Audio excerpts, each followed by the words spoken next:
आज हम लोग एनडीए के सिलेबस को देखेंगे कि क्या सिलेबस होता है और किस चैप्टर का वेटेज एनडीए में सबसे ज़्यादा होता है। क्योंकि एनडीए में यदि आप 35 क्वेश्चन सॉल्व कर ले जाते हैं 120 क्वेश्चन में, तो आपका सिलेक्शन सुनिश्चित है।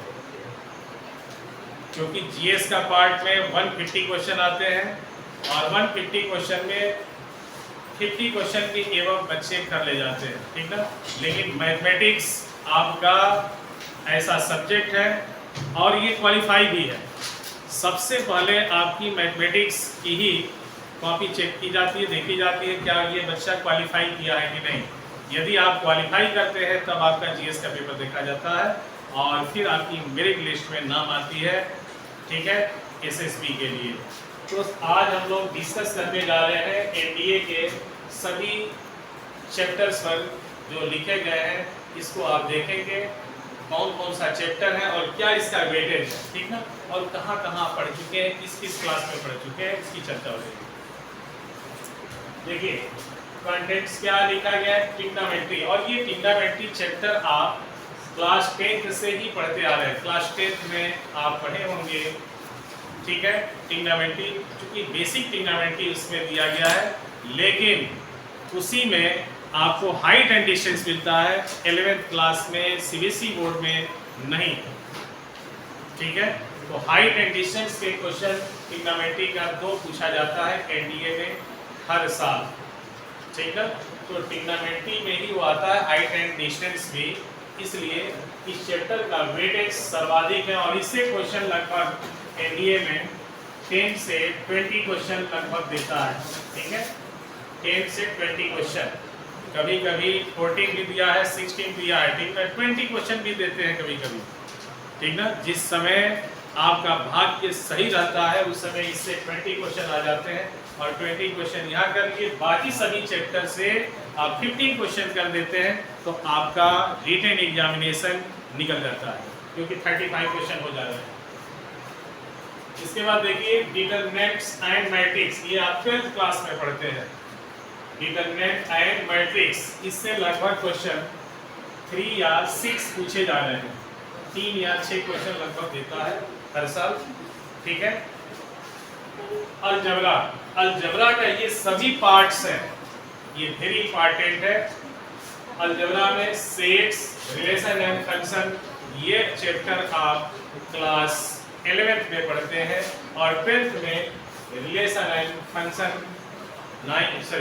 11th और 12th दोनों में रिलेशन एंड फंक्शन पढ़ते हैं। सेट सिर्फ आपका 11th क्लास में ही है, ठीक है। और इस चैप्टर से दोनों को मिला करके लगभग 2 या 3 क्वेश्चन देता है। सेट से कभी कभी 5 क्वेश्चन भी आते हैं, लेकिन वो कंडीशनल हो जाता है, पैसेज से रिलेटेड कभी कभी पूछा गया है, ठीक ना, वेट डायग्राम बना करके उसमें पूछ देता है, ठीक ना। तो सेट से कभी कभी 5 क्वेश्चन पूछे गए हैं, लेकिन अब जो प्रेजेंट टाइम में एग्जाम हो रहे हैं उसको देखते हुए हमने डिसाइड किया है कि 2 या 3 क्वेश्चन ही पूछ सकता है, ठीक ना, क्योंकि इससे कम क्वेश्चन नहीं पूछ रहा है। कॉम्प्लेक्स नंबर, ये इंपॉर्टेंट चैप्टर है। इस चैप्टर से 2 या 3 या 4 क्वेश्चन लगभग पूछा जा रहा है, ठीक है, कभी कभी 4 क्वेश्चन भी पूछे जा रहे हैं कॉम्प्लेक्स नंबर। और ये कॉम्प्लेक्स नंबर आपके सिर्फ क्लास 11th में है, सीबीएसई बोर्ड में 12th में नहीं है, ठीक है। अगला चैप्टर अलजेब्रा का है अरिथमेटिक प्रोग्रेशन, एपी लिखा गया है शॉर्ट में, geometric progression and harmonic progression, AP, GP और एचपी, ठीक है। इसका रोल बहुत ज़्यादा है। इस चैप्टर से लगभग 1 या 2 क्वेश्चन एग्जाम में पूछता है, बट इसको अप्लाई करके, जैसे मैट्रिक्स और डिटरमिनेंट्स में इसको यूज करके क्वेश्चन बना देता है, ठीक है, तो कंडीशनल क्वेश्चन हो जाता है। तो इस चैप्टर का वैल्यू ज़्यादा है, इसके कॉन्सेप्ट की वैल्यू ज़्यादा है, तो इसे आपको अच्छे से पढ़ना होगा। इससे रिलेटेड 2 या 3 क्वेश्चन लगभग देता रहता है एग्जाम में, बट इसका रोल सबसे ज़्यादा है, ठीक है। चलिए आगे बढ़ते हैं हम लोग। क्वाड्रेटिक इक्वेशन, इसका भी देखिए रोल ज़्यादा है, इससे 2 या 4 क्वेश्चन लगभग देता है एग्जाम में, ठीक ना। क्वाड्रेटिक इक्वेशन और ये क्वाड्रेटिक इक्वेशन कभी कभी क्वाड्रेटिक पॉलिनॉमियल से भी पूछ देता है, जो आप पढ़ते आ रहे हैं 9th 10th, ठीक है, 11th क्लास में थोड़ा बहुत दिया है, ज़्यादा नहीं दिया है, ठीक है। ये आपके 10th में समाप्त हो जाता है। तो इससे रिलेटेड क्वेश्चन, इसके जो नेचर होते हैं उस नेचर से रिलेटेड क्वेश्चन एग्जाम में पूछता है। अगला है आपका परम्यूटेशन एंड कॉम्बिनेशन। यह चैप्टर आपका सिर्फ 11th क्लास में है, 12th में नहीं है।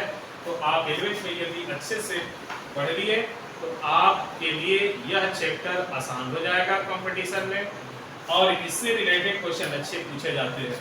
और लगभग ये 1 क्वेश्चन कभी कभी और कभी कभी 3 पूछा जा रहा है इससे।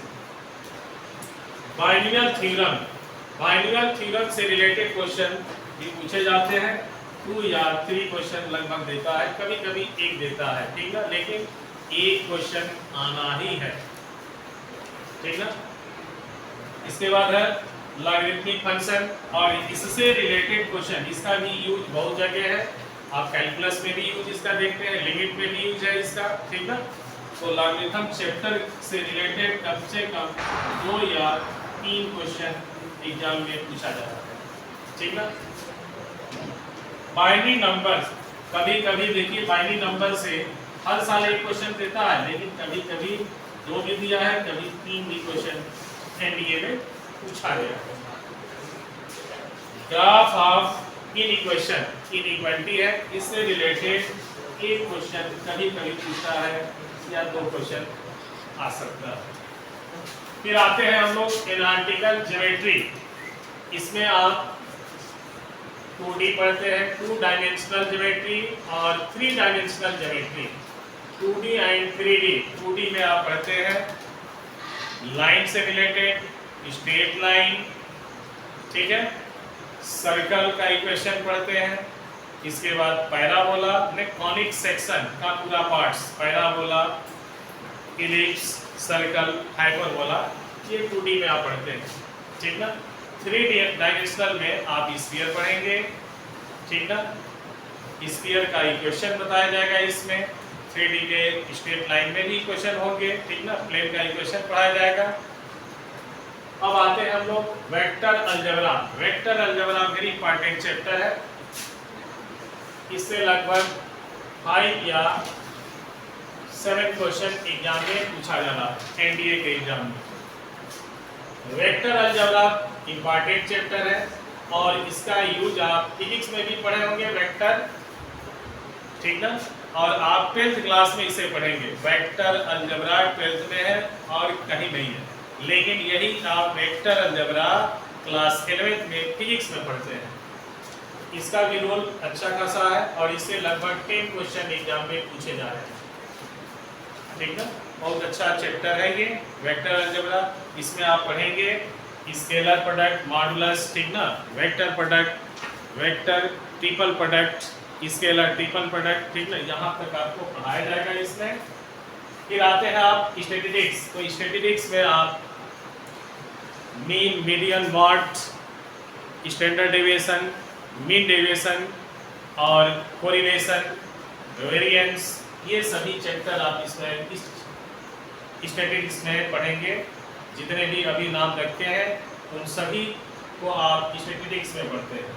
फिर प्रोबेबिलिटी है। इसमें प्रोबेबिलिटी में क्वेश्चन आते हैं, कभी कभी 7 आया है एनडीए में, और कभी कभी इन दोनों को मिला करके लगभग 10 क्वेश्चन पूछे गए हैं। 10 या 12 क्वेश्चन दोनों को मिला करके पूछा जा रहा है। कभी 8 पूछा गया है और कभी 6 भी आया है, ठीक ना। इसमें वेरिएशन हमेशा होता रहता है। डायरेक्ट कभी कभी प्रोबेबिलिटी से ही कभी कभी क्वेश्चन 10 पूछ दिया है, ठीक ना, 10 क्वेश्चन सिर्फ इससे। कंडीशनल प्रोबेबिलिटी से 3 क्वेश्चन या 2 क्वेश्चन हर साल देता है। डिफरेंशियल कैलकुलस, डिफरेंशियल कैलकुलस बहुत लंबा है। इसमें लिमिट आप पढ़ते हैं, डेरिवेटिव पढ़ेंगे, ठीक ना, एप्लीकेशन आप डेरिवेटिव पढ़ेंगे, जिसमें टेंजेंट नॉर्मल के इक्वेशन बताए जाएंगे। उसके बाद इंक्रीजिंग डिक्रीजिंग बताया जाएगा, ठीक ना। तो ये आप डिफरेंशियल कैलकुलस से लगभग 5 या 6 क्वेश्चन पूछा जा रहा है एग्जाम में। इंटीग्रल कैलकुलस, इसमें 2 पार्ट होते हैं। एक पार्ट है आपका इनडेफिनिट इंटीग्रल, इनडेफिनिट इंटीग्रल और सेकेंड पार्ट है आपका डेफिनिट इंटीग्रल। ठीक है, इनडेफिनिट इंटीग्रल्स में आप कॉन्सेप्ट पढ़ेंगे और यहीं से हम लोग आज शुरू भी करेंगे इनडेफिनिट इंटीग्रल्स, क्योंकि बहुत सारे चैप्टर को हम एक बार पढ़ा चुके हैं। ठीक है, ये कभी नहीं पढ़ाया गया तो यहाँ से स्टार्ट होगा। इसके बाद देखिए डेफिनिट इंटीग्रल्स, इसमें लिमिट दिया रहता है, इसकी वैल्यू भी फाइंड की जाती है और इसकी वैल्यू न्यूमेरिकल फॉर्म में देता है। ठीक ना, तो दो इसमें है कंडीशन, एक है इनडेफिनिट इंटीग्रल्स और एक क्या है डेफिनिट इंटीग्रल्स। तो इतने एक्सरसाइज है इनडेफिनिट इंटीग्रल से एक क्वेश्चन हमेशा पूछता है, कभी कभी 2 पूछा है, कभी 3 भी पूछा है। और डेफिनिट इंटीग्रल से आपके 3 क्वेश्चन या 4 क्वेश्चन ये पूछ रहा है। इसके बाद है आपका डिफरेंशियल इक्वेशन, लास्ट है आपका डिफरेंशियल इक्वेशन। इसमें एप्लीकेशन आप इंटीग्रल्स भी पढ़ेंगे। ठीक है, एरिया आपका अब आ जाइए यहाँ डिफरेंशियल इक्वेशन। डिफरेंशियल इक्वेशन,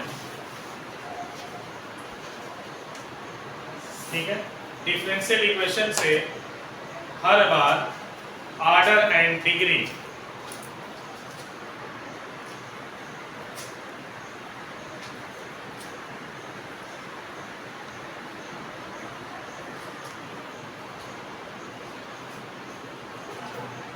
फिर से एक बार देख लीजिए आप लोग। डिफरेंशियल इक्वेशन से एग्जाम में फाइंड करने के लिए देता है, हर बार दिया है एनडीए में। क्या देता है भाई? Order and degree, find the order and degree of the differential equation. Differential equation एक दिया रहेगा, डिग्री और ऑर्डर फाइंड करने के लिए पूछा जाता है। इसके बाद एक देता है डिफरेंशियल इक्वेशन को सॉल्व करने के लिए, ठीक ना। तो इससे लगभग 2 या 3 क्वेश्चन हर बार पूछा जा रहा है। टोटल क्वेश्चन आपके एग्जाम में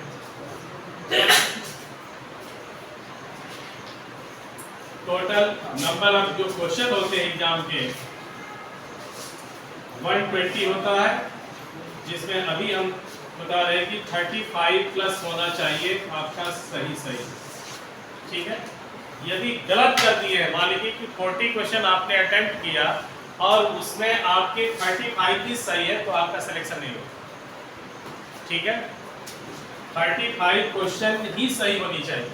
जैसे आपने किया 50 क्वेश्चन और इसमें केवल 5 क्वेश्चन रॉन्ग हो गया, तो निगेटिव मार्क्स होता है। ठीक ना, तो 5 ऐसे माइनस कर दीजिए तो 45 हुआ। इसके बाद 1/3 इसका निगेटिव मार्क्स है, तो 1/3 यदि आप निकालते हैं तो 3 क्वेश्चन और माइनस कर देंगे तो ये लगभग हो जाएगा 42। ठीक है, तब आपका सिलेक्शन हो जाएगा। ठीक है, तो 50 क्वेश्चन हमेशा प्रैक्टिस करिए कि 50 क्वेश्चन हम प्लस करें। ठीक ना, 50 प्लस यदि आप कर रहे हैं तो आप 35 के एवं पहुंच जाएंगे और आपका सिलेक्शन हो जाएगा। ठीक है, तो रिटन एग्जामिनेशन के लिए याद रखते रहिए 35 प्लस सही होना चाहिए, तब आप एनडीए क्वालिफाई कर रहे हैं। ठीक है, और जीएस में भी समझा दे रहे हैं कि जीएस के 150 क्वेश्चन आते हैं और 150 क्वेश्चन जीएस में आपके फिजिक्स का क्वेश्चन होता है 25, साइंस का पार्ट है, केमिस्ट्री के क्वेश्चन होते हैं 10 और बायो के क्वेश्चन आते हैं इसमें 15। मतलब ये टोटल 50 क्वेश्चन हुआ साइंस का। इसके बाद आप जीएस पार्ट देखते हैं, जनरल स्टडी जिसमें इकोनॉमिक्स है, हिस्ट्री है, ज्योग्राफी है, ये सभी मिलाकर के 50 क्वेश्चन आते हैं। ठीक ना, और ये है आपका इंग्लिश के 50 क्वेश्चन होते हैं, जिसमें 8 क्वेश्चन सिनोनिम्स पूछता है और 8 क्वेश्चन एंटोनिम्स पूछता है, या कभी कभी 10 पूछा तो 20 तो ऐसे ही हो गया आपका। ठीक है, तो ऐसे तैयारी करिए जिससे कि इंग्लिश आपका 50 क्वेश्चन में 30 क्वेश्चन सही हो जाए। सबसे टफ ये होता है आपका जनरल स्टडी। जनरल स्टडी यदि आप डीप में पढ़ रहे हैं तभी इसके क्वेश्चन आप सॉल्व कर पाएंगे, नहीं तो सोल्यूशन नहीं होगा, क्योंकि सिविल सर्विस में पूछे गए क्वेश्चन जैसा ही यहाँ पूछता है, ठीक ना। तो इसके क्वेश्चन यदि आप 10 कर ले गए तो बहुत आपका स्ट्रांग है जीएस, ठीक ना। 20 के एवं 15 और 20 के मिडिल में क्वेश्चन पूछता है सिर्फ करंट का, तो करंट के यदि क्वेश्चन आप 10 भी कर देते हैं तो आप समझिए कि आप सबसे अच्छे जीएस के जानकार हैं, अर्थात करंट के जानकार हैं। साइंस में 50 क्वेश्चन में लगभग आपका 15 प्लस सही होना चाहिए। नेट टोटल ये सभी मिला दिया जाए तो आ रहा है आपका 55।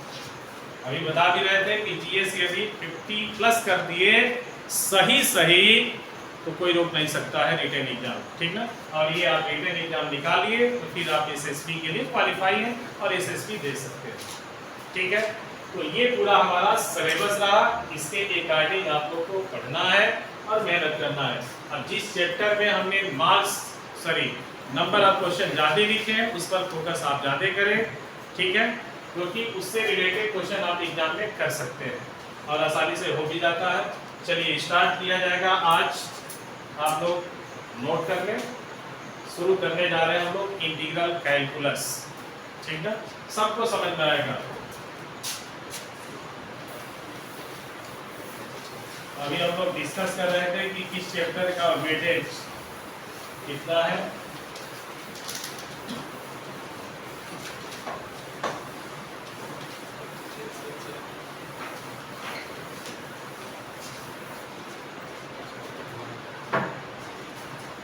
इंटीग्रल कैलकुलस, उसमें डिफरेंट इंटीग्रल्स के सिर्फ फार्मूले का डिस्कशन होगा।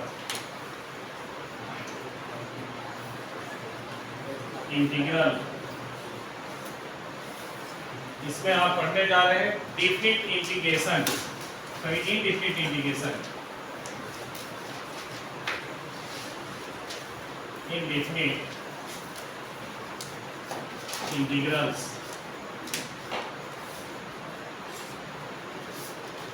चलिए देखिए अब इसमें anti derivative it is called the integral में जो डिफरेंशिएट आप पढ़ चुके हैं उसका एंटी डेरिवेटिव पढ़ना है। तो हम डिफरेंशिएट का फार्मूला पहले यहाँ लिख रहे हैं। डेरिवेटिव का जो फार्मूला होता है उसे आप लिखते हैं d by d x h to the power n is equal to, याद लिखिएगा इसमें आप लोग पावर से सबसे पहले मल्टीप्लाई में पावर को पहले लिखते हैं और पावर से एक माइनस करते हैं, ठीक है, n into x to the power n minus 1। Integral का ये साइन है जिसे आप पढ़ेंगे integral of x to the power n dx is equal to, ठीक, इसका एंटी है, ठीक है। तो यहाँ पर आप सबसे पहले क्या किए हैं, पावर से मल्टीप्लाई करके फिर पावर से 1 सब्ट्रैक्ट किए। समझ में आ रहा है बात। यहाँ क्या होगा, सबसे पहले पावर में देखिए यहाँ पावर से मल्टीप्लाई हो रहा है तो यहाँ पर आपको दिमाग में ये रखना है उसका एंटी है, ठीक ना। तो यहाँ मल्टीप्लाई हो रहा है तो यहाँ डिवाइड होगा, लेकिन यहाँ मल्टीप्लाई करने के बाद पावर से सब्ट्रैक्ट किया गया तो यहाँ ठीक उल्टा काम करना है, आपको अपोजिट वर्क करना है। तो सबसे पहले पावर में 1 को ऐड करेंगे, यहाँ पावर में से 1 माइनस बाद में किया गया है तो यहाँ पहले वर्क करना है और जो पावर आएगा उसी से यहाँ पर आपको डिवाइड करना है।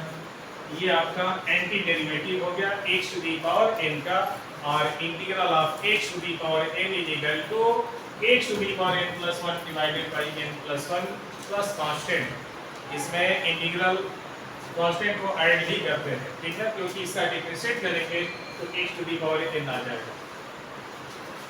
सेकेंड फार्मूला ये है, डिफरेंशिएट का जो फार्मूला होता है उसी का एंटी डेरिवेटिव आपको पढ़ना है।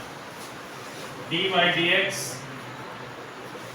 ई टू दी पावर x, इसका डिफरेंशिएट वही होता है तो इंटीग्रल भी इसका वही होगा, e to the power x का integral e to the power x plus c ही होगा।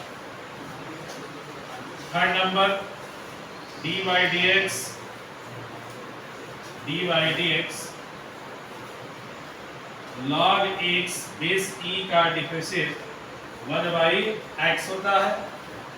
इंटीग्रल अब यहाँ देखें आप 1 बाई x का इंटीग्रल 1 अपॉन x का इंटीग्रल इसका ठीक एंटी है तो log x बेस e हो जाएगा, log x base e plus c।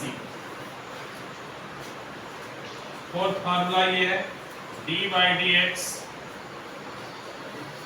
a to the power x is equal to a to the power x into log a base e।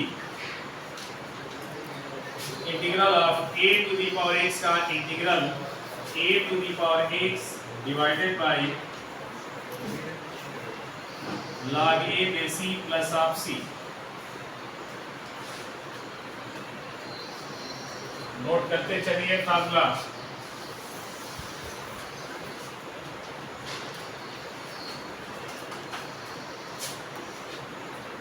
एक नंबर formula देखे अब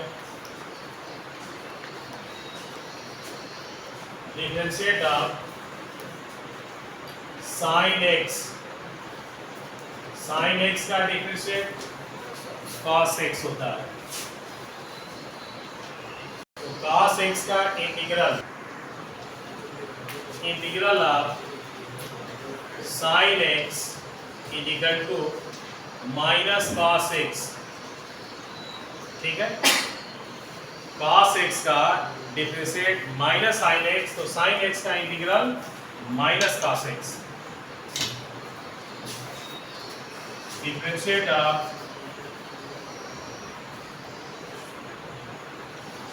tan x is equal to sec square x, sec square x का integral, ये सभी basic फार्मूले हैं अभी, tan x plus c। cot x का integral sorry differentiate of cot x is equal to minus cosec square x, cosec square x का integral minus cot x plus c। ठीक है, ये रहा basic formula. Differentiate of sec x का differentiate sec x into tan x, इसीलिए दोनों फार्मूले लिख रहे हैं क्योंकि इसका एंटी डेरिवेटिव का फार्मूला यहाँ लिखा जा रहा है। इंटीग्रल ऑफ sec x माने इसका डिफरेंस इंटीग्रल sec x हो जाएगा, sec x into tan x sec x plus c। then dy dx cosec x का integral sorry differentiate minus cosec x into cot x integral of cosec x into cot x dx is equal to minus cosec x plus c। ये सभी basic formula है, इसे आपको किसी न किसी तरीके से प्रैक्टिस करके याद रखना है। ठीक ना,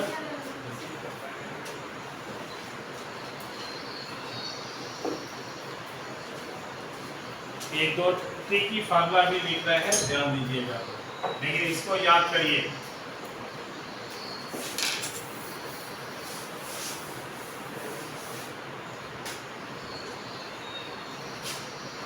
एक छोटा सा ट्रिक है, integral of ax plus minus b का whole to the power n dx is equal to, अभी x का पावर n का इंटीग्रल का फार्मूला हम लोग पढ़े हैं, तो ax प्लस माइनस b का whole to the power n plus 1 होगा डिवाइडेड बाई पावर से डिवाइड करना है और जो x का कोएफिशिएंट है उससे भी डिवाइड कर दीजिए। ठीक है, ये हो गया इंटीग्रल का फॉर्मूला।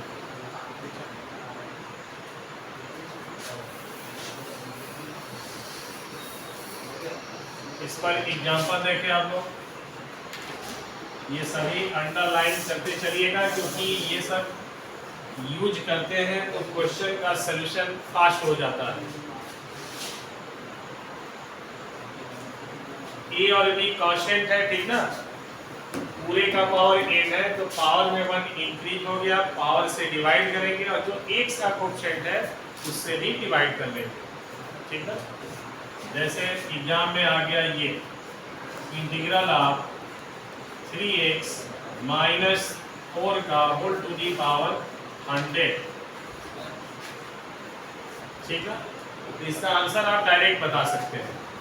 आंसर इसका क्या हो जाएगा, पावर में 1 ऐड होगा, 3x माइनस 4 का whole to the power 101 divided by 101 में 3 से मल्टीप्लाई करके नीचे लिख दीजिए, 3 इंटू 101 तो कितना होगा ये 303 प्लस 6 हो गया।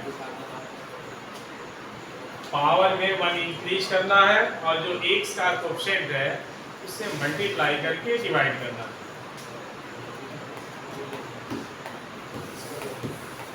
लेकिन जितने ये अभी बेसिक फॉर्मूले लिखे गए हैं सभी याद करना होगा।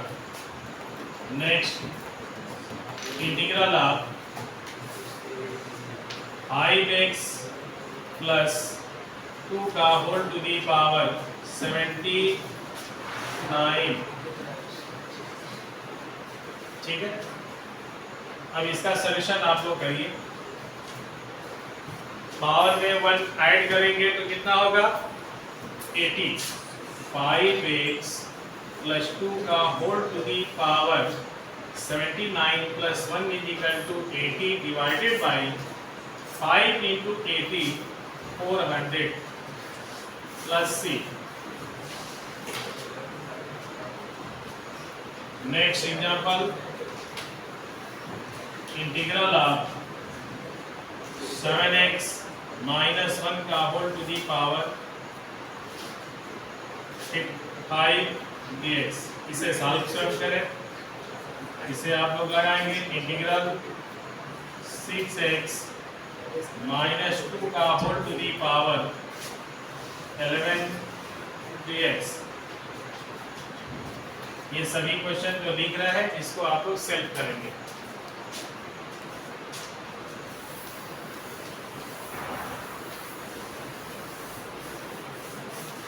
ये सभी बेसिक लिखे जा रहे हैं, सिर्फ एक ट्रिक जो बताया है उसी से रिलेटेड क्वेश्चन है। अगला क्वेश्चन देखते हैं। इंटीग्रल ऑफ 4 माइनस 3x का whole to the power 3x। इसका इंटीग्रल करना है। पावर में 1 इंक्रीज किया जाए, 4 माइनस 3x का whole to the power 4 divided by 4 into 3। लेकिन 3 निगेटिव में है तो निगेटिव लिखा जाएगा। 4 3 जा 12 माइनस 12 प्लस c। x के कोएफिशिएंट में ही जो पावर में 1 ऐड हो रहा है मल्टीप्लाई करके डिवाइड करना है। Next integral of 1 minus 10x का होल टू दी पावर 99। इसका इंटीग्रल आप लोग करिए। Next 2 minus 5x whole to the power 7 dx। सिर्फ आप पावर में 1 ऐड करिए और x के कोएफिशिएंट में मल्टीप्लाई करके डिवाइड करिए। 5 माइनस x का whole to the power 73 dx। ये तीनों क्वेश्चन आप लोग सेल्फ करें।